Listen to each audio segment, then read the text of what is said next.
I am disgusted to the core right now. It's just. I saw the Uzma Khan video. Disgusting. I am appalled.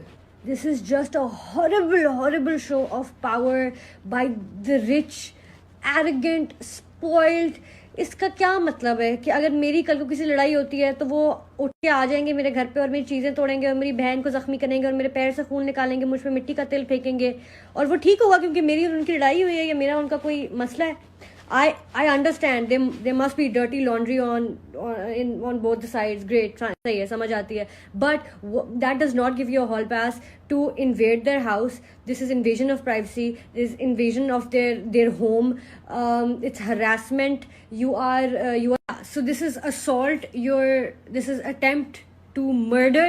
These are all crimes जिसके लिए आपको jail में फेंकते हैं या आप पे FIR कटती है, ठीक है. और अगर कोई चोर हमारे घर में आता है, नॉर्मल पीपल एग्जाम्पल, ये तो भाई बड़े लोग हैं, लेकिन नॉर्मल पीपल एग्जाम्पल कि अगर आपके घर में चोर आता है, वो फोर्सफुली एंटर करता है, आपकी चीजें लेता है या तोड़ता है कुछ या कुछ भी प्रॉपर्टी को डैमेज करता है, पुलिस आती है, उसको उठाती है और ले जाती है और वो क्रिमिनल होता है और वो क्राइम होता है. लेकिन क्योंकि ये जो है ये पापा की प्रिंसेस है और इन्होंने वही काम किया लेकिन उससे ज्यादा किया है, उन्होंने आपको हार्म भी किया है, आपके खून भी निकाले हैं, आपकी चीजें भी डिस्ट्रॉय की हैं, लेकिन क्योंकि आप पापा की प्रिंसेस है आपके खिलाफ FIR नहीं दर्ज होगी. उज़मा खान ने 30 मिनट पहले ट्वीट किया है कि वो फेज 6 के पुलिस स्टेशन में खड़ी हुई है और पुलिस वाले FIR दर्ज नहीं कर रहे हैं और वो कह रहे हैं कि दूसरी पार्टी को अब बुलाएंगे क्योंकि चलें भाई, अब चलें, ये फैमिली जो है ये तो शायद ये जो फैमिली है ये लॉ से ऊपर है, ये शायद सही और गलत और सच और झूठ से भी ऊपर है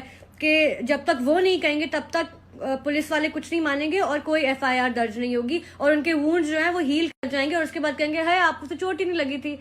और बड़ी ही शेमफुल बात होगी, बहुत ही शेमफुल बात होगी and it will reflect on all of us as a nation, as a country, अगर उज़मा खान और उसकी बहन ये वापस ले लें, FIR अगर दर्ज होगी और ये कुछ टाइम बाद ये केस वापस ले लें, डर के इनको अगर थ्रेट किया गया है, कुछ किया, अगर वापस है तो शर्म की बात है. और हम सबको शर्म आनी चाहिए कि हमारी कंट्री में ऐसा हो रहा है कि प्रिविलेज, पैसे की प्रिविलेज ऐसी है.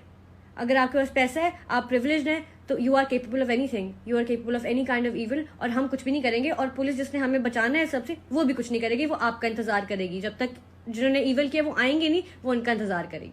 मैं सिर्फ ये सोचती वीडियो देखते हुए कि अगर ये दोनों लड़कियां किसी हाई रैंकिंग जनरल की बेटियां होती ना और इनके भी बड़े गार्ड्स बाहर खड़े होते इनको प्रोटेक्ट करने के लिए, तो ये लोग भी शायद 2 दफा सोचते कि अगर हम गए ना ऐसे तो हमें भी कुट पड़ सकती है.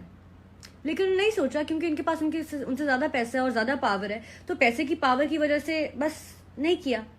और पता है अब बैटल ना इन दोनों के बीच नहीं रहा, उज़मा की फैमिली और इस फैमिली के बीच में नहीं रहा. अब बैटल पता है कहाँ चला गया, अब बैटल प्रिविलेज, पैसे और गवर्नमेंट के बीच में. तो अगर हमारी गवर्नमेंट को लगता है कि ये लोग लॉ से ऊपर नहीं है और हर इंसान बराबर है और क्राइम हर किसी के लिए एक जितना होता है और पापा की प्रिंसेस फेवरेट नहीं है गवर्नमेंट की, तो बिल्कुल उनको भी जेल में डाल दें, उनके ऊपर भी FIR काटे और फेज 6 में जो FIR नहीं काटे उसको बोले कि अभी FIR काटे. और अगर हाँ तो फिर हम भी रिकंसिडर करेंगे यहाँ पे रहना कि अच्छा हमारी किसी तरीके से अगर ऐसा कुछ फैसला हुआ ना कि पापा की प्रिंसेस नहीं जाएगी जेल, ठीक है, अगर ऐसा कुछ फैसला हुआ ना तो भाई हमें भी समझ आ जाएगी कि हमारी जो गवर्नमेंट है ना इसने हमारे लिए कुछ नहीं करना, we are not safe in our own country. तो भाई this battle is between this family and it's on the government now to do it, because सारा एविडेंस सामने और शर्म आनी चाहिए पुलिस वालों को अगर ये FIR ये सब देखने के बाद भी दर्ज नहीं कर रहे हैं. And I think everybody who shaming this women, खुदा का वास्ता यार, जो घर के मामले हैं उनको पीछे छोड़ दो और ये this is bigger than what you are shaming them for. Don't be a hypocritical piece of shit और प्लीज जो फैक्ट्स हैं उनको फैक्ट्स की तरह ट्रीट करो.